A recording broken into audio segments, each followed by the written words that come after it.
hello everyone. Welcome to the Reproducibility Podcast. Today you have Sarah and Will. This is Sarah, in case you couldn't And this guess. is Will. I'm coming to you from traditional homelands of the Beata, so the ancestral homelands of the Beata and the traditional territories of the Mi'kmaq. And I'm Will, coming from Chicago, which are the traditional lands of the Peoria, Miami, Kickapoo, and Potawatomi nations. This episode, we're going to be talking about SIPS. What does SIPS stand for? So SIPS is the Society for the Improvement of Psychological Science. And the conference just happened and you got to go. It was a in-person conference. Or yeah, a it was hybrid conference. But you got to go in person and I did. Sadly had to watch from the sidelines and attend virtually. And miss out on all the in-person events, but that's okay. I have massive FOMO on my end. Did you go to any of the online socials? I didn't. It came at a bad time, the conference for me, because I just got overloaded with work. But I got to attend some of the stuff, some of the things, so that was cool. Yeah, how was the conference overall for you? At least the in-person bit. Yeah, what did you experience? What was the vibes? It was really fun. I have not had this much fun at a conference in a while. SIPS is now my favorite conference to go to. It used to be a conference called SISMUS, which stands for International Conference for Students of Systematic Musicology, which is a mouthful. But essentially, it's a conference for students by students in music science. And that's why it used to be my favorite, was that the vibe was really supportive. And this is also why I liked SIPS so much. It was really a collaborative and supportive environment. And it just happens to be my more favorite now because I care more right now about the politics and the how and why we do science than I do about the what in this moment. So I really, really enjoyed going to SIPS, even just arriving at registration, looking around, being this feels like my people. Yeah, wow. What a ringing endorsement. Right? So, first, for some of the listeners who may be unfamiliar with what SIPS is, perhaps we should go from the start. What is it? What do they deal with and things like that. So it's quite new. It started not so long ago, maybe 5 or 6 years ago. Yeah, I thought it was older than that, and I was like, oh, okay, because I was worried I was way late to the to the party. To the party. Yeah, and so it started in conjunction with the science reform movement, the open science movement, which is also relatively in its infancy. And so, they created a conference for trying to improve science, well, specifically improving psychological science, but it's trickled to other disciplines as well. It doesn't really take the traditional conference format where you submit talks or posters and that's it. What are the three sort of categories? There's workshops, there are unconferences, and there are hackathons. And this is one of my favorite parts about the conference, is that it's not just talks. Now, there are flash talks and there were pre-data poster sessions at this one, which was really cool. So just to give it a quick overview, workshops are more standard. You've probably been to a workshop before. You learn a skill. An unconference is essentially a structured discussion, or less structured, depending on what the topic is. But it's a place to talk about a topic that we're all interested together to see what we can come up with. And then hackathons are goal-oriented sessions. So here's what we want as an outcome. We're all going to come together to work on this for usually 3 hours. Yeah, so already from the get-go, the conference setup is trying to create initiatives or start discussions towards improving science reform. And anyone can bring in an issue. They just have to submit an issue of a short abstract, and they then lead those sessions. And we'll talk a bit more later about what has come out of it. But yeah, that's sort of the motivations as to why that conference started. Some things that were brought up that came out of SIPS were the badge system. Because improvement of psychological sciences can have many, I think, different applications, but my impression that SIPS is more concerned with open science and open scholarship in general. Right. So I want to like sort of compare that to our traditional conferences just for a bit, just Okay. to give a bit of more Yeah, context to the listeners. So I come from Vision Science. So one of the biggest conferences for us is a Vision Science and Society meeting, and it's always in the same place. It's in Florida at a beach. So like questionable about location a little bit because politics, but And also, it never moves. but the venues. So Yeah, it never strange. moves. It's sort of like, I think there's two reasons. One, a lot of the researchers have families and they like the sort of beach venue, like There are a lot of beaches in the world, though. conducive. Yeah, sure, but I don't know. And I think the long term like deals with the one venue might give them sort of discounts, and like people are used to the venue, so on and so forth. And there's like nostalgia now, like history attached to like remember we used to eat here or there. Anyway, not the point. Not the point I was trying to make. It seems like the traditional conference is where you have these talks and these posters. They're great. They definitely serve a function, but I feel like societies can do more. Like they can do more to foster community or uplift like underrepresented populations or early career researchers, and they can also do more to sort of norm behaviors across the discipline or like signal we value this thing, right? And I kind of, at all the conferences I've been to, that doesn't come across. Like the science communication and selecting the talks and selecting posters, great, awesome. Like we need science communication. We need venues for scientists to talk to each other and have dialogues and discussion. But there's also, I think, a place for societies, like professional societies, to implement or to like sort of incentivize things that you would want to, like research practices that you want to see normed, or like just sort of forward thinking about what we want our communities to look like, or how diverse our community should be. And things in my experience at the Society for Music Perception and Cognition, they've started doing this more in the past couple of years. I think there'll be like a plenary session about open science or about anti-racism. I think that's happening this year, but it's not the focus of the entire conference, like you say. It's more focused on the content of the research. I think it would be a cool balance, just thinking about it now, to have more flash talk type things for content of research. And then if you find something interesting, you could go talk to that person later.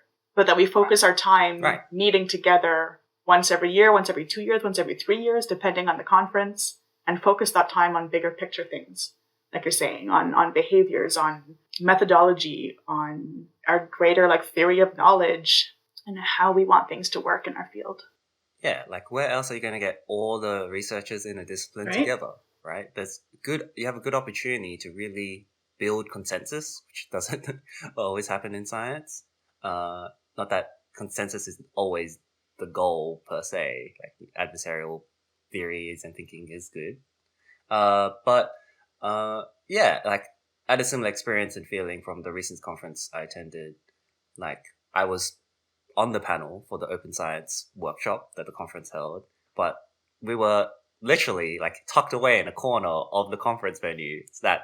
So it was like hard to see us or get to us. Weren't really well advertised, and it was the student postgrad committee that like organized that workshop, not the like season. I don't know.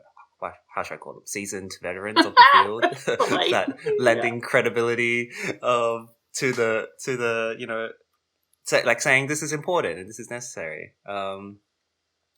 Anyway, this is didn't come in to just bash traditional conferences. Just wanted to like share that because that's why I think like SIPS is so cool, because one, is the content. It like puts first and foremost like science reform and open science and how to improve science. And what we care about. The participants make the conference, right? The issues that are tackled at the conference are the issues that people are bringing up.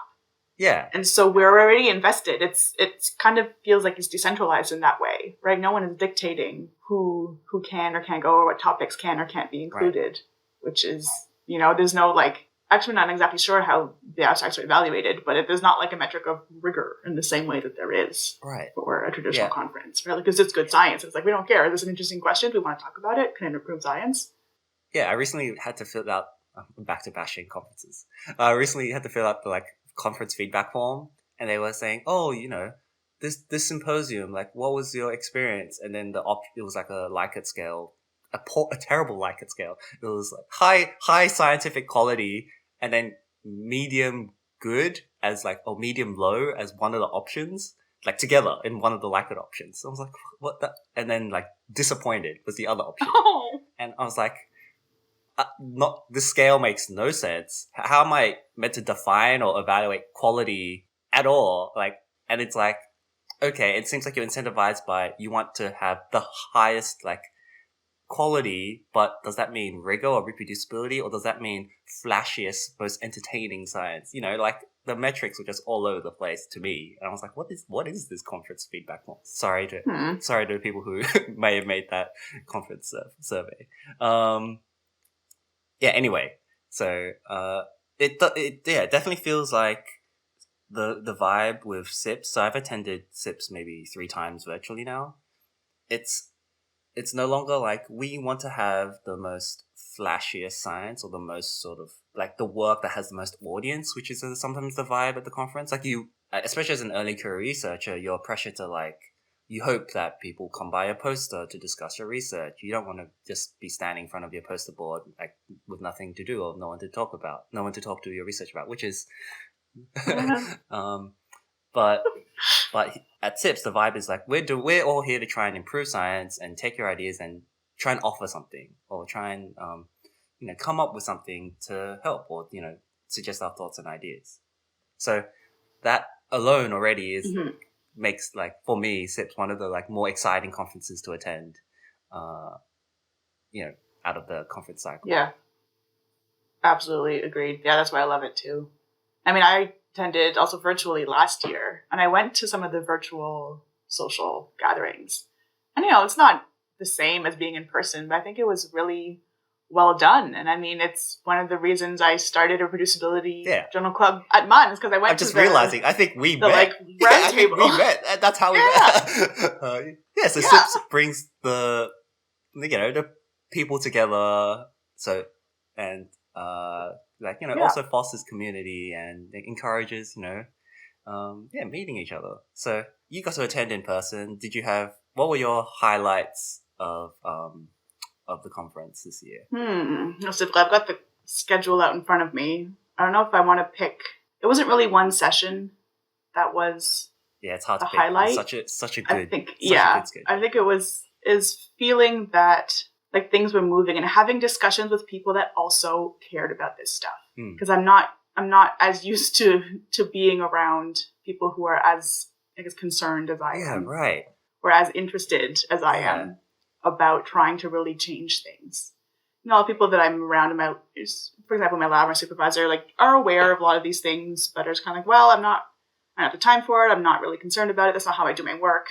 Whatever. So it's nice to be around people who are also just as interested, even if we disagree, which for me happened, a couple of times, because of course we have different ideas about how to make change happen. And that was sort of the overall arching theme for me. And I talked about this in the final session. I asked a question. I talked about it on TikTok. I'll talk about it again, maybe a different audience. I started thinking a lot about theory of change, because throughout all the sessions I went through, the discussions we were having, I was realizing that when we were bringing up differing ideas, they're only competing, but whenever we disagreed, it was usually about how we can best go about making the change that we want to see, right? Because for some, it was have a global vision, and then the details don't matter. Right. But in other cases, you could certainly argue that, like, the details do matter. The way that you do things matters. For sure. And we talked about last time about, like, network, right? That network theory of change, about changes at the fringes, or the change at the center, or is, like, how do we go about making change? And we all have, I think, quite different ideas about how we go about making the change that we want to see. And sometimes we also disagree about what exactly our end goal is, because some might be thinking further on, or we might have different subfields. Right? We were talking about open science and publication at one point, actually was the gender gap session.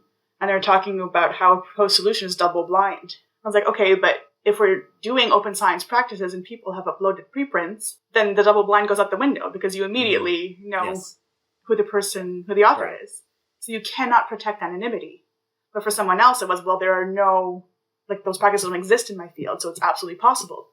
So, like, do you wait for everyone to do open science, or do you try to enforce double blindness for a while, right? Like, what do you do?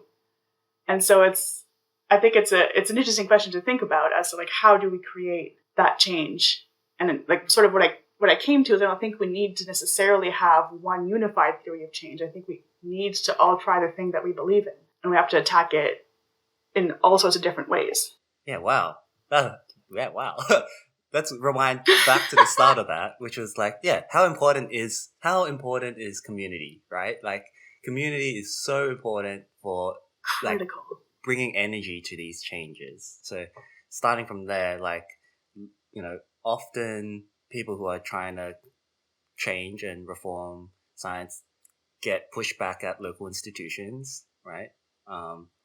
Even starting a reproducibility journal club can be tricky because the uptake is not as exciting or not as successful, or maybe, like, I don't know, structural things in the department make it tough. So just finding the people that are also invested in trying to improve science or trying to make a change to make things better is so valuable. It's so important. And I think that's one of the best things about SIPS, that the people that attend. Absolutely. Yeah, it's critical. I wouldn't be trying to stay in science if I didn't think there was a community there that was interested in the things that I am. Yeah, and so SIPS not only does, like, establish that community and brings people together, now we have a chance to actually, discuss and use different people's perspectives and experiences and expertise to try and establish a way forward, right? And to establish what our goals are and actually build consensus on what we're trying to do. That all sounded really exciting. Like, sure, we might not always agree on what the best path forward is. Some people might be thinking more longer term. Some people might be thinking more shorter term. There's going to be variability in how people want change to occur. But at least now there's a chance to actually discuss and, try and come together and figure out a path or a roadmap, taking in as many people's opinions and experiences into account. And I think that all sounds awesome. That all sounds amazing. Mm-hmm. And I went to a couple of sessions on ethics as well, like institutional review boards, which was really interesting. So I haven't had any issues with mine, but the more you do community work, the more ethics boards get really difficult to deal with. Yeah. So there was talk about, like, okay, how do we deal with that? How do we work with our IRBs more? And one of the suggestions was join your IRB. And I was like, wait, we can do that? Like, to me, it was always just some, like, abstract. Yeah, independent that body was, like, over floating there. But, like, they're made yeah. up of researchers in the institution. Like, you can join your IRB. Like, oh, Right. okay. Right. And then you can have a hand in actually changing the way that they evaluate things or look at things. And this person was saying that it has made a big difference for them being able to, like, be on the inside. So we actually do have ways of applying more pressure or having more power than we think we might be able to. Yeah, right. I think just having those dialogues and, like, getting those new perspectives and revealing ways that, like, may have not occurred to, like, certain attendees would have, like, be awesome. Like, for example, like, you joining your IRB board, not something I would think to do, but No. if that's where and it also sort of, like, feels like it normalizes that issue, like, because everyone has been experiencing it across all the institutions. Yeah. So you sort of, you're like, oh yeah, we are all experiencing this thing. So maybe we can all come up with a solution for it together. And that sort of, you got the division of labor and sort of, and also the shared, like, interest in trying to fix the thing. So, rather than being like, oh, I'm alone feeling this, maybe I'm just the only one who feels like this. And so then nothing happens. So that's really cool.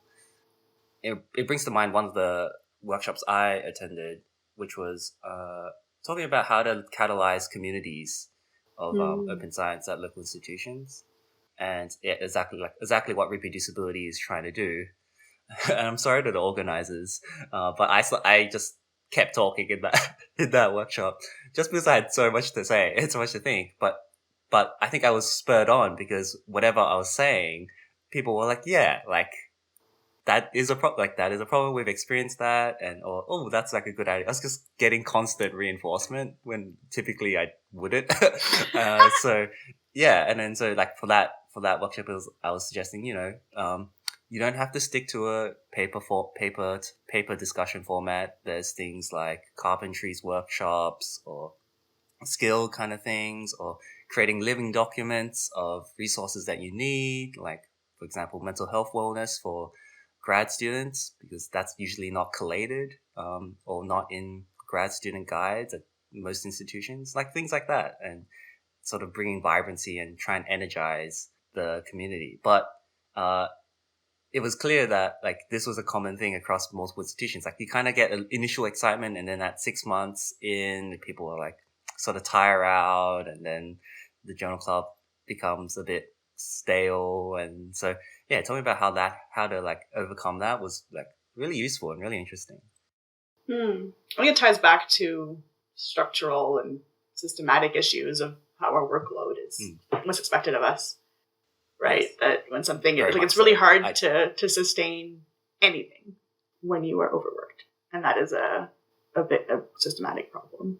We talked about it a little bit as well, right? And it was like, okay, how do we do all of this, right? Like there's so much. We have to be able to take care of ourselves so that we can do this work. And what it often feels, and I'm guilty of this, although it is getting better. Guilty of wanting to do all the things because I see all the problems. I'm like, okay, I want to be involved in everything because I see the need. If I don't do it, who will? But it's like, if you can't take care of yourself, then you're not going to be any use to anybody. So I'm getting a lot better at saying no. And as much as I want to be involved in so many things, it's like, I don't have the capacity and I can't. Because if I can't give you everything that I want to, then to me, there's no point. Like I'm a very all or nothing person and I can't do things. I can't do things halfway, don't like it.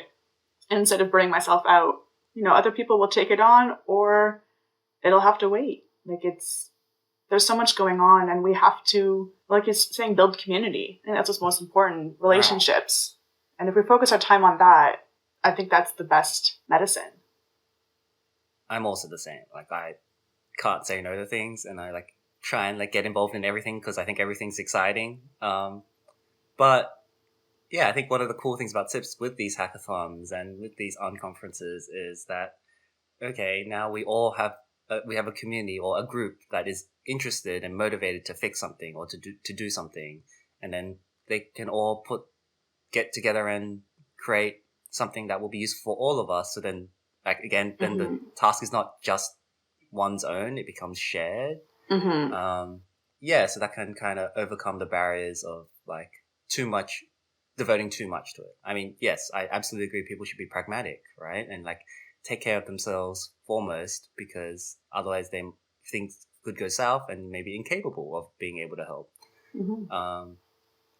I really want to highlight FORT, so FORRT, Framework for Open and Reproducible Research Training, who have so many amazing collaborative pedagogical resources, and it's all like it's crowdsourced. Like they have an awesome, empowering community that I've been blessed to be part of, creating like resources in a collaborative manner where anyone can contribute in any size or any form to create useful resources. So, for example, they've created an open source glossary on open scholarship with like 250 terms of things that we throw around in our science reform movement that might not make sense to someone who's just coming into the open science movement, or to an early researcher, a junior researcher. So that's really exciting, right? And these kind of collaborative processes. So Ford also featured ways to improve inclusivity for of neurodiversity in science. Let me make sure I get this. Right. Yeah, I remember there being a Ford session. The only thing that I don't like about SIPS is how many simultaneous sessions it's all too good. Forced decision making. I get why. There's like 7 things to pick from at a time, and you're like, oh, I don't know. 8 on the third day. Yeah, 8 on day 2. Only 6 on day 1. But yeah, there's a lot of choosing. On day 2, I had, the hackathon that I co-hosted. And it was at the very end of the schedule. So I was looking at the beginning and I was like, oh, yeah, maybe that one. I'm interested in this. And then I was like, oh, yeah, never mind. I'll be busy. I have to be here. Just for me. Yeah. How did the hackathon that you hosted go? Yeah, it went really well. I should be remiss if I didn't mention my own. So I co-hosted a hackathon on feminist ways of doing. And what we're doing is collecting resources on feminist approaches to science and discussing. Oh.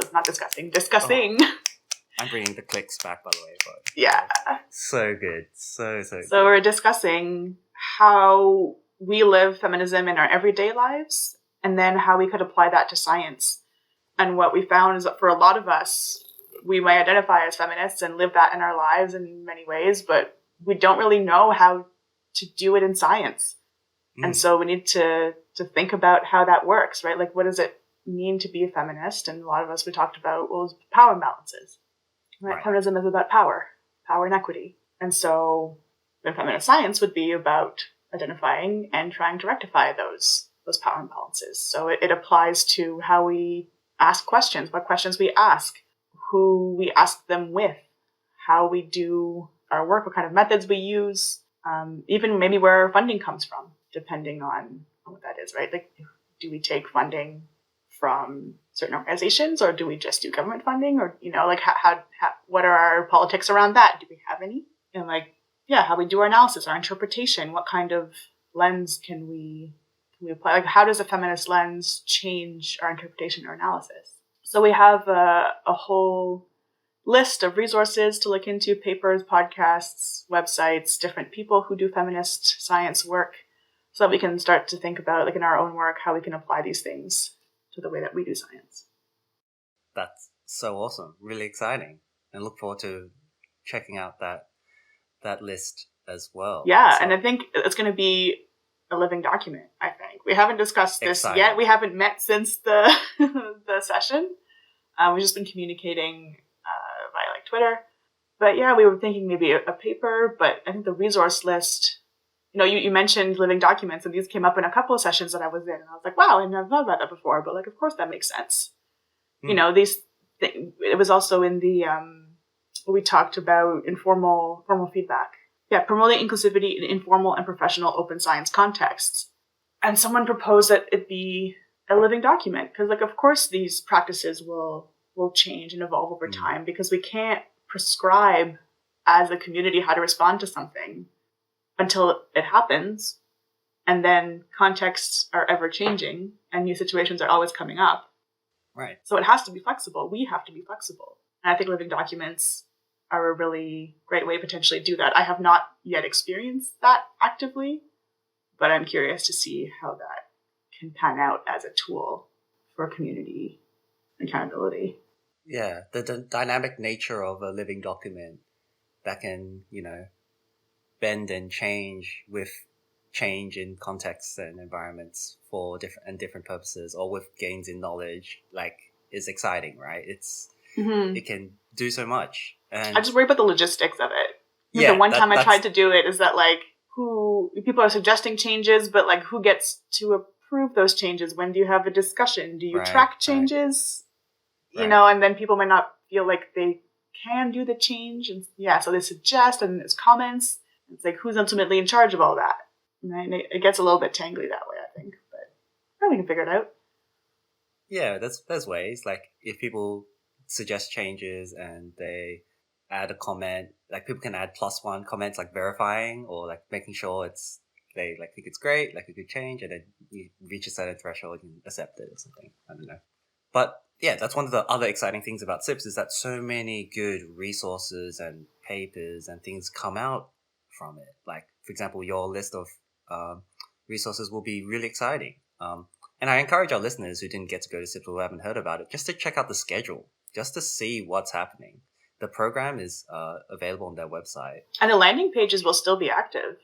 Yeah. I mean, whenever I come out of SIPS, and I do now, I have 30 tabs open in my SIPS browser. I have a separate browser window. So much going on. All of the things to read later, look at later, look into later. I don't know when later will be, but one day. It's such a great place to share resources. It's super inspiring. Right. Yeah. So the landing pages have like sort of the session notes basically. So you can sort of get a recap of what happened and what was talked about. And so you can see what changes or what things are people thinking about and what changes are being made, and also what resources are due to come out at some point or are already out. So that's really one of the more exciting things to come out of SIPS too, is that, yeah, you can actually, there's like tangible content that's happening. Yeah. That's being produced, which is so cool. Like, yeah, yes, like scientists, you bring all the scientists together who want to improve research, and they do. They do by creating initiatives and producing, helpful resources. They get the time as well to do this work because that's what they're there for. Oh, it's so good. Yeah, Clearly, both are like obsessed with SIPS. Love it. It's such a good energy, such a good vibe, and a great outcome as well. Something else I wanted to mention was the pre-data posters. I mentioned them really quickly, but I guess to expand a little bit on that, I think to me the super exciting thing about those is that it's essentially a registered report, but like at a conference, where you could present your idea, your design, before you even collect data. Yeah. So that you can get the feedback like, well, what about this variable? Or did you think about that? Or why this analysis? Or all those sorts of questions that like you might get when you're going through a standard review and you're like, well, I can't go back and change it. So what do you want me to do about it? So you get that feedback before you collect the data. I think that's brilliant. And we should do this so much more at conferences. I usually present work in progress at a conference, or like pilot data or preliminary data. I guess gotten very bored with like presenting end of pipeline stuff. I don't find that very interesting anymore. Like, what's the point really getting feedback on something that's like done and published? It's just to like toot your own horn and show off. Like, look what I did. It's like, just go read the paper. Like, I want to talk to people about stuff that's being developed that I haven't finished yet. Right. That's the most useful to me. Yeah, I am a big fan of the pre-reg poster, is what I'm gonna label it. Okay. It makes so much sense, right? Like, you get feedback in an earlier stage, which I think is one of the best things about registration, especially for early career researchers, like to get feedback at an early stage and not sort of been thrown into a situation and run an experiment and be questioning, am I doing this right?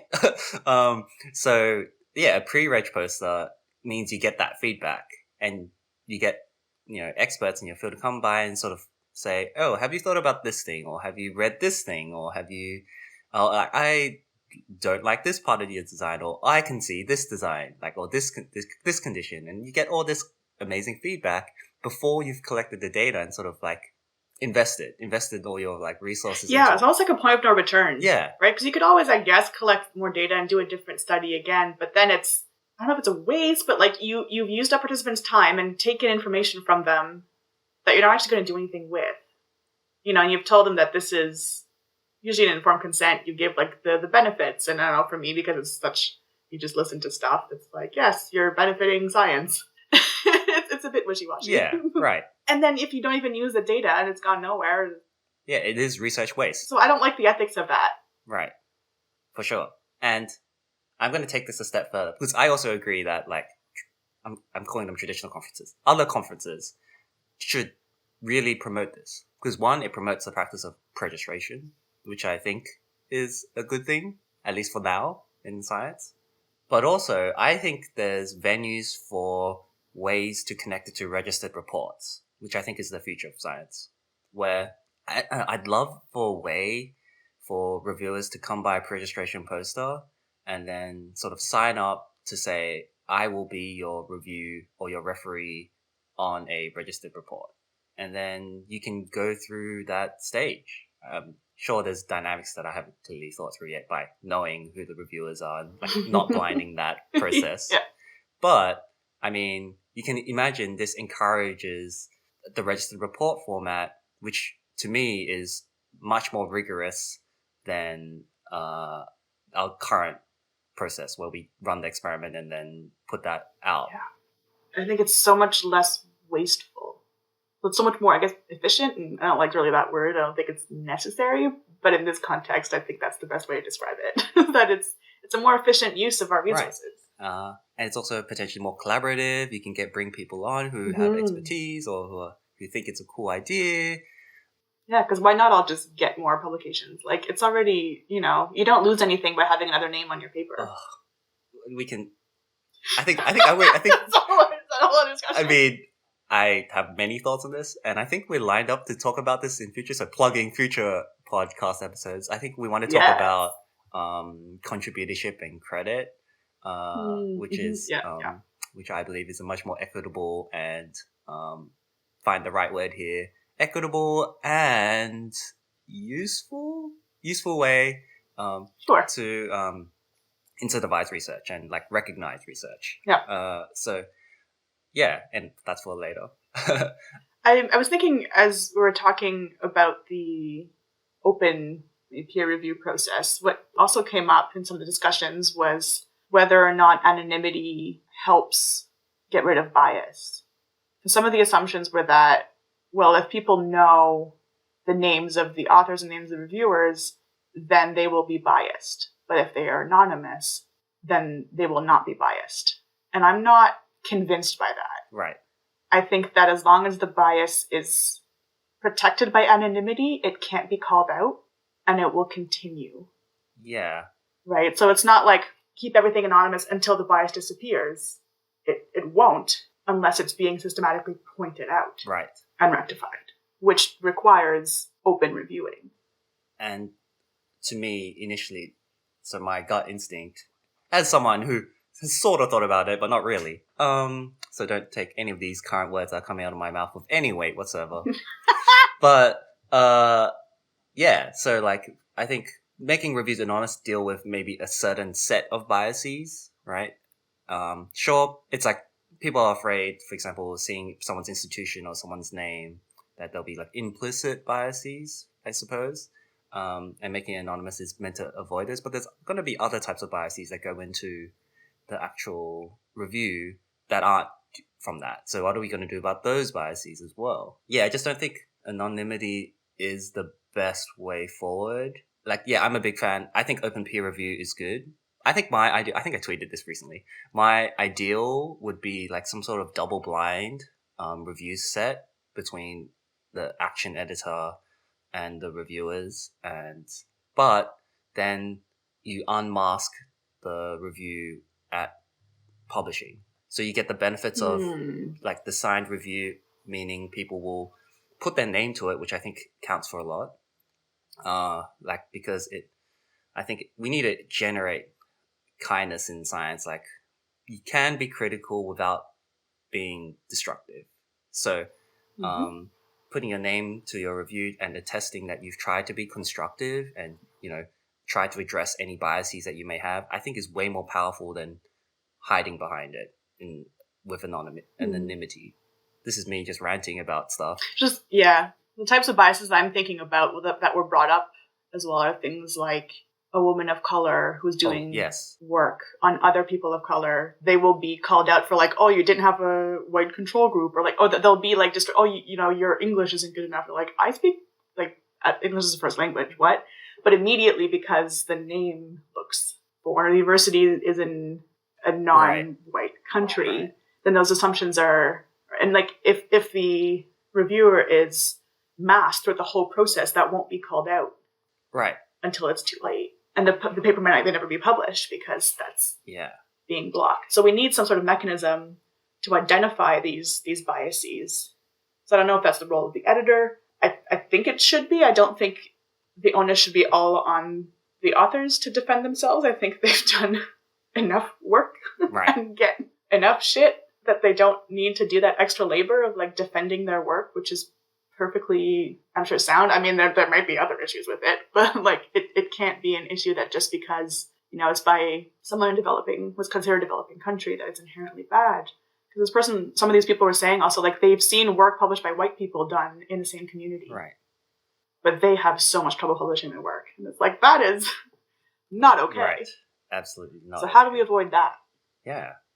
And I also think we do want to know the people who are doing the work to offset these biases, right? Like, we do want to recognize them and at some point. So knowing the people who are contributing constructively to these kind of things is important. I mean, yeah, there's a lot to talk about in that space. But I mean, for our listeners, can you see how much interesting, exciting things are going on at SIPS?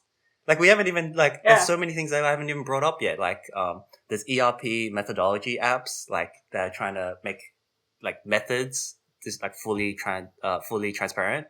Like, that's exciting. There's the, like, reversals collection. I think that's also a Fort project. Fort, amazing. Also go check them out.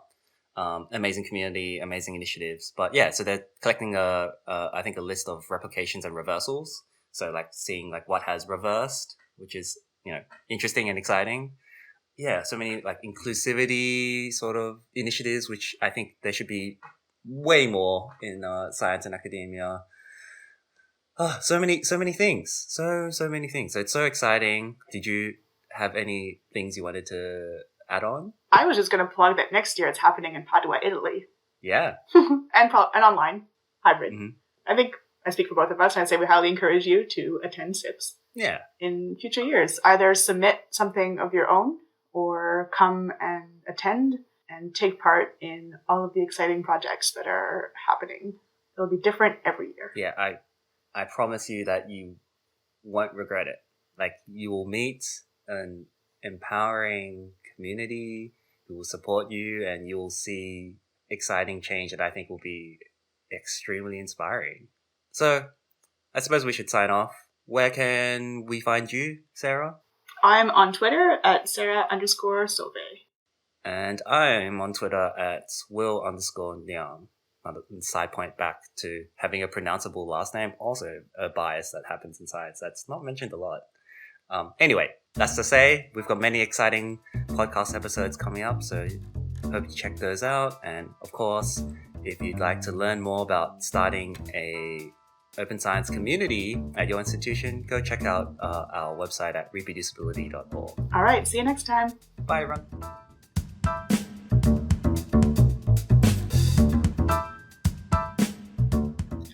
You listen to Reproducibility Season 2 Episode 5, SIPS 2 Improving Psychological Science Bugaloo. Your hosts this episode were Sarah Sove and William Niam, who are also on Twitter at Sarah_Sove and at Will_Niam. This episode was produced by Sarah Sove and edited by Sarah Sove and Jan Vornhagen. For more information about SIPS, go to improvingpsych.org, not sips.org, that's easy to confuse.